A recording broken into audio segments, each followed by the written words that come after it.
अनेक सरकारी उद्योग जे आहेत ते प्रायव्हेट होत आहे. त्यामुळं मला वाटतं की माननीय सुशीलकुमार शिंदे मुख्यमंत्री असताना राज्यामधल्या प्रायव्हेट सेक्टरमध्ये रिझर्वेशन देण्याचा निर्णय झाला होता, पण त्याची अंमलबजावणी काही झालेली दिसली नाही. त्यामुळं माननीय देवेंद्र फडणवीस यांच्या सरकारकडे आमची मागणी आहे. राज्यातल्या प्रायव्हेट सेक्टरमध्ये दलित आदिवासींना आरक्षण मिळालं पाहिजे, ईडब्ल्यूएसला आरक्षण मिळालं पाहिजे, ओबीसीला आरक्षण मिळालं पाहिजे. आणि आरक्षण देताना त्या कॅटेगरीचा माणूस असेल तरच ती जागा मिळणार आहे. म्हणजे कोणाला त्या ठिकाणी बराच आमचं म्हणणं अजिबात नाही. जो क्वालिफाईड असणारा जो व्यक्ती आहे त्यालाच त्या ठिकाणी घ्या. आणि दलित समाजामध्ये, बौद्ध समाजामध्ये आणि सगळ्या समाजामध्ये शिकलेल्या तरुणांची मोठी संख्या आहे. त्यामुळं एक राज्य सरकारने प्रायव्हेट सेक्टरमध्ये रिझर्वेशन देण्याचा निर्णय घ्यावा आणि त्यासाठी एकदा आरपीआयचं शिष्टमंडळ मुख्यमंत्र्यांना भेटणार आहे. आणि दुसरी एक आमची मागणी अशी आहे की पीपल्स एज्युकेशन सोसायटी बाबासाहेबांनी स्थापन केलेली सोसायटी आहे. आणि पूर्वीच्या औरंगाबादमध्ये आणि आताच्या छत्रपती संभाजी नगरमध्ये या ठिकाणी कॉलेजेस मोठ्या प्रमाणामध्ये बिल्डिंग आहे, फार जुन्या बिल्डिंग आहे. त्याचं रिनोव्हेशन करणं किंवा नवीन बिल्डिंग बांधल्या पाहिजे. आणि त्यासाठी राज्य सरकारने 500 कोटी रुपये द्यावे अशी एक आपली मागणी आहे. त्यासाठी मुख्यमंत्र्यांना मी सांगणार आहे की दोन वर्षाच्या बजेटमध्ये 2-3 वर्षाच्या त्याची तरतूद 150 कोटी रुपये करावी. आणि आम्हाला सगळ्या बिल्डिंग आहे त्याचं रिनोव्हेशन केलं पाहिजे. छत्रपती संभाजीनगरमध्ये एक हॉस्टेल अत्यंत उत्कृष्ट असलं पाहिजे. हॉस्टेलची अवस्था अत्यंत चांगली नाही. आणि आता मी पीई सोसायटीचा चेअरमन म्हणून मला कोर्टाने नंतर चॅरिटी कमिशनरनी एज्युकेशन डिपार्टमेंटने मान्यता दिलेली आहे. आणि कसलाही वाद न करता आपल्याला या ठिकाणी एक मेडिकल कॉलेज असावं अशा पद्धतीची आपली इच्छा आहे. जवळजवळ 180-82 एकर जमिनीचा परिसर आहे.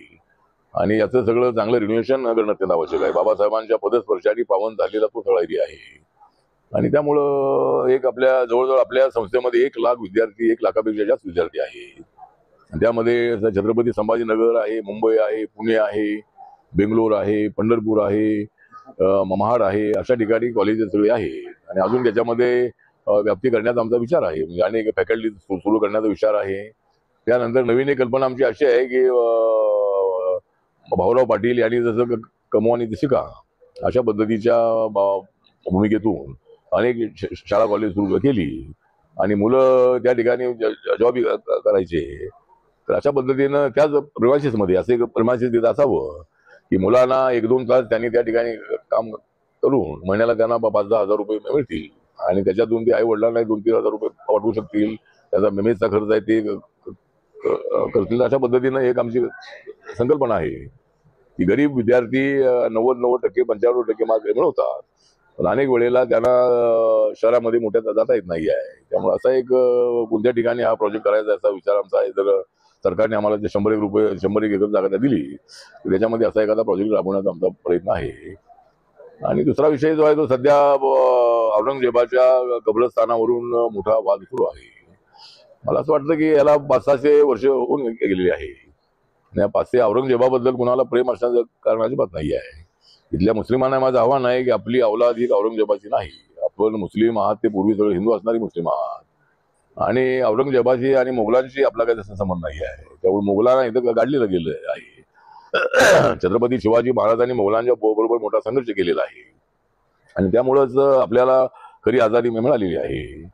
आणि म्हणून छत्रपती संभाजी महाराजांनी तर एक जबरदस्त अशा पद्धतीचं कर्तृत्व केलेलं आहे.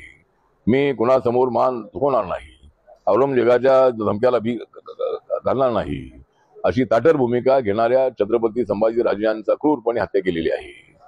आणि आपल्याला माहित आहे की भीमा कोरेगाव हे पुणे जिल्ह्यामध्ये आहे. त्या ठिकाणी वडू नावाचं एक गाव आहे. त्या वडू गावामध्ये एक गोविंद महार होता. एवढ्या औरंगजेब यांनी छत्रपती संभाजी राजांवरती हल्ला करून त्यांच्या अंगाचे चलबिचल झालेली होती अंग. तर गोविंद महार नावाचा पैलवान होता आमचा. आणि त्यांनी जाऊन ते सगळी बॉडी जी होती ती अस्ताव्यस्त झालेली ती बरोबर केली. आणि त्यानंतर त्या वडू गावामध्ये त्यांचा अंत्यविधी झाला होता. त्या ठिकाणी संभाजी महाराजांचा पुतळा स्मारक तिथं आहे. तर आपली मागणी अशी आहे की आता विनाकारण हा विषय उघडून काढून मला वाटतं हा काय हिंदू मुस्लिमांचा विषय अजिबात नाही आहे. औरंगजेब चांगला ऍडमिनिस्ट्रेटर होता असं म्हणणं अत्यंत चुकीचं आहे. औरंगजेब क्रूर होता, औरंगजेब हरामखोर होता. परंतु त्याची कबर जी आहे ती त्याला इथं आम्ही काढलेलं आहे. या सगळ्या मुघलांना इथून आम्ही हाकलून लावलेलं आहे. याची एक स्मृती असावी किंवा म्हणून आता मला असं वाटतं एवढ्या दिवसामध्ये काही मागणी झाली नाही. छावा चित्रपट पाहिल्यानंतर लोकांनी ज्यावेळेला हे चित्रपट पाहिलं की औरंगजेबाने कशी त्यांची हत्या केलेली आहे, त्यामुळं लोकांच्या भावना भडकल्या. साहजिक आहे, भावना भडकल्या, त्यामध्ये चुकीचं अजिबात नाही आहे. पण ती कबर हटवा या मागणीला आमचा पाठिंबा नाही. आमचं म्हणणं असं आहे की तिथं कबर जी आहे ती असावी. पण छत्रपती संभाजीराजेंचं मोठं स्मारक जे आहे जे संगमेश्वरला सरकारने अनाऊन्स केलेलं आहे तिकडे करावं. पण ज्या छत्रपती संभाजीनगर हे नाव जे आहे हे काँग्रेसच्या काळामध्ये दिलं गेलं नाही. माननीय उद्धव ठाकरे मुख्यमंत्री असताना त्यांना सुद्धा हा निर्णय घेता आला नाही. पण एकनाथ शिंदे मुख्यमंत्री झाल्यानंतर ताबडतोब या शहरात औरंगाबाद जिल्ह्याला छत्रपती संभाजीनगर जिल्हा हे नाव देण्याचा निर्णय घेण्यात आला. आणि त्यामुळं संभाजीराजेंचं जे स्मारक आहे ते भव्य दिवस स्मारक इथं संभाजीनगरमध्ये असावं अशी आपली मागणी आहे. रिपब्लिकन पार्टी ऑफ इंडियाचं राज्यव्यापी अधिवेशन हे ठाणे या ठिकाणी ठेवलेलं आहे आणि त्या अधिवेशनामध्ये रिपब्लिकन पक्ष व्यापक करण्याच्या संबंधामध्ये चर्चा होणार आहे. रिपब्लिकन पक्षाला मान्यता मिळेल अशा पद्धतीची मतं मिळत नाही आहेत आणि मित्र पक्षाकडून आम्हाला तेवढ्या जागा मिळत नाही आहे. जर आम्हाला लोकसभेला 2 जागा मिळाल्या असत्या आणि दोन्ही निवडून आल्या असत्या तर पक्ष रेकग्नाइज होऊ शकला असता. पण आम्हाला एकही जागा लोकसभेला दिली नाही.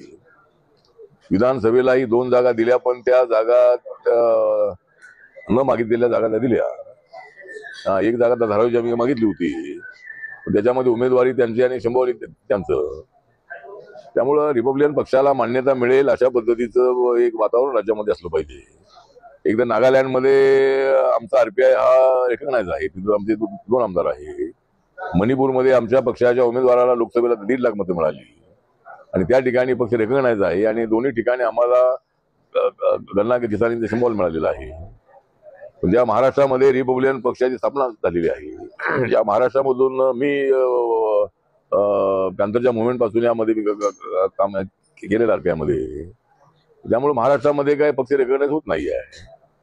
त्यामुळं पक्षाची बैठक जी आहे बाबासाहेबांच्या खुल्या पत्रातला पक्ष जर आपल्याला स्थापन करायचं असेल तर सगळ्या जाती जमातीला आणलं पाहिजे.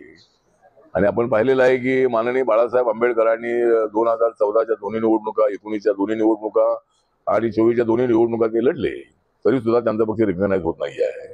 त्यांना 60% मतं मिळत नाही आहे.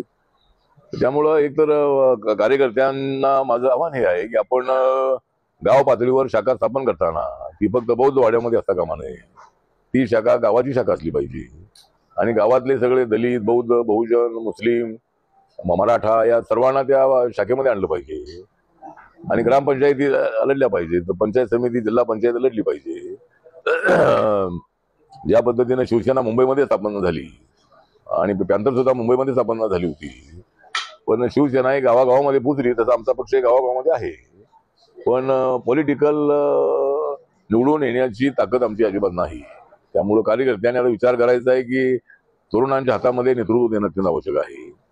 आणि पॅन्थरच्या काळामध्ये मी पाहिलं आहे की तरुण या मुवमेंटमध्ये आले आणि एक मुवमेंट एक फार जबरदस्त अशी उभी राहिली. पण तरी पण आमच्या शाखा त्यावेळेला होते, आताही आहे, पण मतं मिळत नाहीत अशी परिस्थिती आहे. त्यामुळे पॉलिटिकल पक्ष चालवायचा असेल तर मतांचा पक्ष असला पाहिजे आणि त्यासाठी गंभीरपणे आम्ही त्याच्यामध्ये विचार करणार आहोत. एकतर महाराष्ट्रामध्ये जे सरकार स्थापन झालेलं आहे देवेंद्र फडणवीस त्यांचं काम अत्यंत चांगलं चालू आहे, निर्णय अत्यंत चांगले होत आहेत. पण लाडक्या बहिणींना जाहीर केले 2100 रुपये सध्या त्यांना देणं थोडं अडचणीचं असलं तरी जाहीर केल्याप्रमाणे 2100 रुपये त्यांना मिळावे. दिल्लीच्या सरकारने रेखा गुप्ता यांचं जे बीजेपीचं सरकार आहे त्यांनी 2500 रुपये हे आपल्या जाहीरनाम्यामध्ये मॅनिफेस्टोमध्ये इलेक्शनच्या 25 रुपये त्यांना केलं होतं आणि दिल्लीच्या सरकारने मात्र 2500 रुपये महिन्याला देण्याचा निर्णय घेतलेला आहे आणि त्या महिलांमध्ये फार मोठी काटछाट होऊ नये आणि सरकारने दिलेले आश्वासन आहे त्यामुळे महिलांनी भरपूर मतदान केलेलं आहे. दलित बौद्धांनी मोठ्या प्रमाणावर मतदान केलेलं आहे. त्यामुळे सरकारने दलित बौद्धांच्या प्रश्नांकडे लक्ष दिलं पाहिजे. एक तर सोमनाथ सूर्यवंशी यांचा पोलिसांच्या मारहाणीमध्ये मृत्यू झालेला असताना सुद्धा सरकारच्या वतीनं किंवा होम डिपार्टमेंटच्या वतीनं पोलिसांवर कारवाई झाली नाही. शेवटी कोर्टाने त्यामध्ये हस्तक्षेप करावा लागला आणि हायकोर्टाने सांगितलेलं आहे की आता सोमनाथ सूर्यवंशीचा जो मृत्यू आहे तो पोलिसांच्या मारहाणीमध्ये झालेला आहे त्यामुळे मला असं वाटतं की दलितांच्या प्रश्नांकडे थोडंसं लक्ष कमी देऊन चालणार नाही आहे. ज्या दलितांनी बौद्धांनी मोठं मतदान केलं त्यांच्या प्रश्नांकडे लक्ष दिलं पाहिजे. आणि महिलांनी एवढं मतदान केलेलं असल्यामुळं त्या महिलांना 21 रुपये देण्याचा जो निर्णय किंवा जे आश्वासन आहे ते कोल्हापूरच्या पहिल्या सभेमध्ये, महायुतीच्या सभेमध्ये माननीय मुख्यमंत्री एकनाथ शिंदे यांनी जाहीर केला होता. त्यामुळं जरी थोडासा ताण पडेल आपल्या खजिन्यावर, पण दिलेलं आश्वासन पाळलं पाहिजे. आणि लवकरात लवकर आमच्या लाडक्या बहिणींना 21 रुपये देण्याचा निर्णय या पुढच्या बजेटच्या अगोदर घ्यावा, अशा पद्धतीची आपली सरकारला नम्र विनंती आहे. नाही, भीमराव आंबेडकर हे आमचे बाबासाहेबांचे नातू आहेत. आनंदराज आंबेडकर बाबासाहेबांचे नातू आहेत. बाळासाहेब आंबेडकर यांचे नातू आहेत. आम्ही त्यांचे शिष्य आहोत. आम्ही सुद्धा, पण आता ते कायद्याचं राज्य आहे. त्यामुळं आनंदराज स्वतः म्हणतायत मी चेअरमन आहे, आणि तशी बाजू त्यांनी चॅरिटी कमिशनमध्ये मांडलेली होती. SP गायकवाड यांनी त्यांची बाजू प्रकाश आंबेडकरांनी तिथं चॅरिटी कमिशनमध्ये मांडली होती. पण हा सगळा अभ्यास करून चॅरिटी कमिशनरनी 2 वेळेला निकाल दिलेला आहे की आठवले त्याचे चेअरमन आहे. आणि त्यानंतर मग ते कोर्टामध्ये गेले आणि कोर्टाने सांगितलेलं आहे की नाही, तो जो चॅरिटी कमिशनचा निर्णय योग्य आहे, त्यांनी सांगितलेलं आहे. तर त्यानंतर मग education डिपार्टमेंटनी Chandrakant Dada Patil education minister असताना, म्हणजे आता ते आहे, मागच्या वेळेला होते, त्यावेळेला त्यांनी सगळ्या विषयांची बैठक बोलावून त्यामध्ये सगळा अभ्यास करून लिगल ऍडवाइस घेऊन त्यांनी सांगितलेलं आहे की आठवले हे त्याचे चेअरमन आहे आणि त्यांच्या चेअरमन खाली हा फी शोधायचा कारभार चालला पाहिजे. त्यामुळे मी मागे बोललो होतो आणि आता हे सगळ्या प्रिन्सिपलला माझं सांगणं आहे की प्रिन्सिपल आपलेच आहे. ते जरी कुठे इकडे तिकडे गेलेले असले तरी त्यांनी थोडासा कायद्याचा स्टडी करावा आणि त्यांना प्रिन्सिपल म्हणून राहायचं असेल तर त्यांनी आपल्या सह्या घेतल्या पाहिजेत किंवा आपला आदेश मांडला पाहिजे. जे आपला आदेश मांडणार नाही त्यांना बदलून तिथं दुसऱ्या नेमणूक करावी लागेल. त्यामुळे आम्हाला संस्था चालवायची आहे. आणि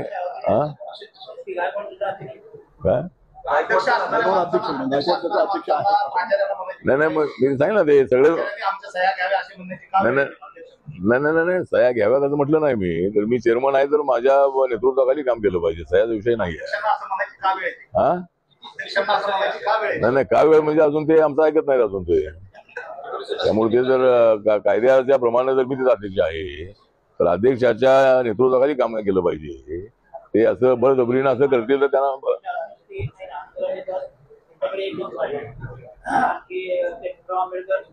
अरे म्हणतात ते सांगितलं. आता ते चॅरिटी कमिशन सगळं सांगितलं त्यांनी निकाला ना म्हणावं कोर्टाचा. त्यांनी चॅरिटी कमिशनचा निकाला ना. हा नाही, बाजूला काय तर सगळेच बाजून आहेत. सगळ्यांना बाजूनच राहावं लागेल. आमचं सगळ्यांनी बाजूला राहावं लागेल. मला माहित नाही किती आहेत ते सगळे. राजेंची स्मृती आहे, संभाजी राजेंचं मोठं स्मारक जे आहे हे या ठिकाणी असावं अशी एक आपली मागणी आहे. आणि त्या दृष्टिकोनातून सर्वांनी जर नागपूरमध्ये घडलेलं आहे, ज्या लोकांनी प्री प्लॅन करून तिथं दंगल घडवली त्यांना अद्दल घडवण्याचं काम तर शासनाच्या वतीने होणारच आहे. परंतु त्या ठिकाणी जे आरोपी सगळे पकडण्यात आलेले आहेत, बांगलादेशची कनेक्शन होतं अशा पद्धतीची काहीतरी माहिती येते जी काय असेल ही त्याची संपूर्ण चौकशी पोलिसांनी करावी आणि दंगल करणाऱ्यांना कठोर शिक्षा झाली पाहिजे अशी आपली मागणी आहे. आणि हिंदू समाजाला माझं निवेदन आहे की आपण शांत राहिलं पाहिजे. विनाकारण विषय उकरून आपण महाराष्ट्रामध्ये अशांती निर्माण करता कामा नये अशी आपली या संबंधातली भूमिका आहे. त्यांच्या भावनांशी आम्ही सहमत आहोत. पण कबर जी आहे ती कबर इथून उकरून काही त्याचा होणार नाही आहे. अयोध्येमध्ये बाबरी मस्जिद होती ती डिमॉलिश झाली, तिथं आता राम मंदिर झालेलं आहे. त्यामुळे आपण थोडं समाधान मानलं पाहिजे की तिथं एवढा मोठा विषय होता 500 वर्षाचा. त्यामुळं आणि प्रत्येक ठिकाणी ज्या ठिकाणी मस्जिद आहे तिथं खाली मंदिर होतं, ज्या ठिकाणी मस्जिद आहे तिथं मंदिर होतं आणि मंदिराच्या खाली बुद्ध मंदिर होतं. 2500 वर्षापूर्वी सर्व देश बौद्धमय होता. सगळ्या सम्राट अशोकानंतर सगळ्या देशातली मंदिर बुद्धाची मंदिर होती. आणि नंतर शंकराचार्यांनी हिंदू धर्म स्थापन केल्यानंतर सगळ्या देशामध्ये हिंदू धर्म पसरला. त्यावेळेला बुद्ध मंदिराच्या ठिकाणी हिंदू मंदिर आलेली आहे. आणि नंतर ज्या ठिकाणी मोगल आले त्या मोगलांनी तिथं मंदिरं पाडून तिथं मस्जिद बांधलेले हे सगळा इतिहास आहे. म्हणून आता सगळा हा आपण उकळून काढून उपयोग नाही आहे. आणि एवढंच मी अगोदरी म्हणालो तसं मुस्लिम समाजाने आपलं नातं औरंगजेबाशी जोडण्याचा प्रयत्न करू नये. आणि आमच्यासोबत राहिलं पाहिजे, हिंदूंसोबत राहिलं पाहिजे. हिंदू मुस्लिमांची एकता हीच बाबासाहेब आंबेडकरांच्या संविधानाचा एक मुख्य अशा पद्धतीचा उद्देश आहे आणि त्या दृष्टिकोनातून प्रयत्न व्हावा अशी आमची मागणी आहे. त्यावेळेस उद्धव ठाकरेंच्या शिवसेनेच्या नेत्यांनी परवानगी पाठवले आहे की उद्धव ठाकरेंच्या आदेशामुळे पक्षप्रतिवेळी आम्ही शांत बसलो. शिवसैनिकांनी उद्धव ठाकरे शांत बसायला सांगितले असते, नाहीतर राणे झाले असते. जे भुजबळ आणि राणेंच्या वेळेस झाले ते उद्धव ठाकरेंनी सांगितलं म्हणून आम्ही शांत बसलो. जे एकनाथ शिंदेनी बंड केलं होतं त्यावेळेस असं आम्ही परवानचं म्हणणार. नाही, त्यांचं म्हणणं आहे, त्याच्यावर मी काय म्हणणार, त्यांचं म्हणणं आहे की त्यांचं म्हणणं आहे. नाही, त्यांचं म्हणणं आहे म्हणजे शांत राहिले राडी करा आणि जेलमध्ये जा. तर राडी करायचीच आहे तुम्हाला. उद्धवजींनी शांत राहायला तर सांगितलं, त्यांनी राडी केली तर हे महाराडी करणार वेगळं आहे. त्यामुळं राड्याचा विषय नाही आहे, राडीना विषय सुटणार नाही आहे. आणि शांतता ठेवली तर चांगली गोष्ट आहे. उद्धवजींनी भूमिका चांगली घेतली.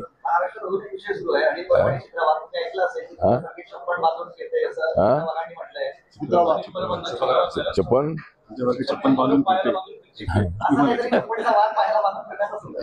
मला माहित नाही. मी तर इकडे बाहेर होतो. मी इकडे मी काय म्हणायला काय मला पण माहित नाही. अलीकडे नाही आणि अलीकडे काय बोलतात तर अशा पद्धतीने बोलणं योग्य नाही. कुणी असो, जो डेकोरम आहे ते डेकोरम हाऊसचा ठेवला पाहिजे. आणि अलीकडे काही बोलणारे लोक मोठ्या प्रमाणामध्ये आहे, ते आता अध्यक्षांनी तिकडे लक्ष देणं अत्यंत आवश्यक आहे. आणि माननीय मुख्यमंत्र्यांनी काही लोकांना संधी दिलेली आहे की विपर्यस्त अशी वक्तव्य करू नये. त्यामुळे मंत्रिमंडळामध्ये आल्यानंतर शांतपणे भूमिका मांडली पाहिजे. सर्वांना घेऊन जाणारी भूमिका मांडली पाहिजे. एकदम तुटून पडण्याची भूमिका असणं योग्य नाही. आणि आताच्या काळामध्ये थोडंसं वातावरण बिघडलेलं आहे, पण त्याचं असू नये. त्याचं डेडिकरून सगळ्यांनी पाळावं.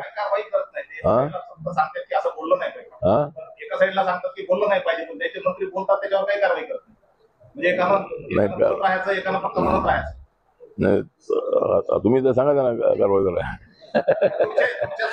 आता मी काय करायचं. चला मला जायचं. चला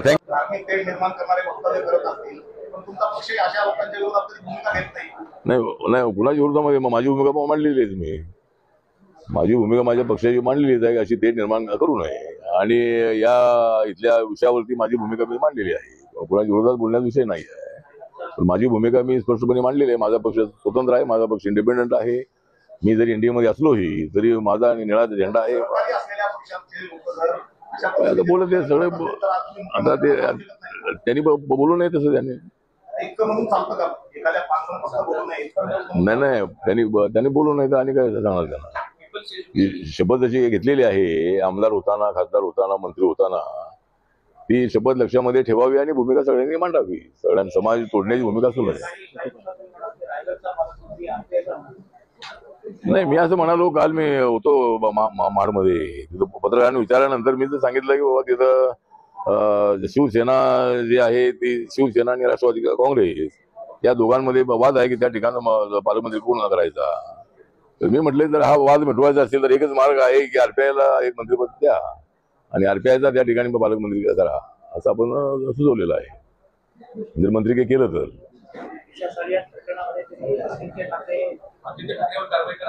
नाही, माझी भूमिका अशी मी मांडली की दिशा सालियनचा 5 वर्षापूर्वी तिचा मृत्यू झाला आणि त्यावेळेपासून ही चर्चा होती की तिनं आत्महत्या केली की तिला मारलेलं आहे.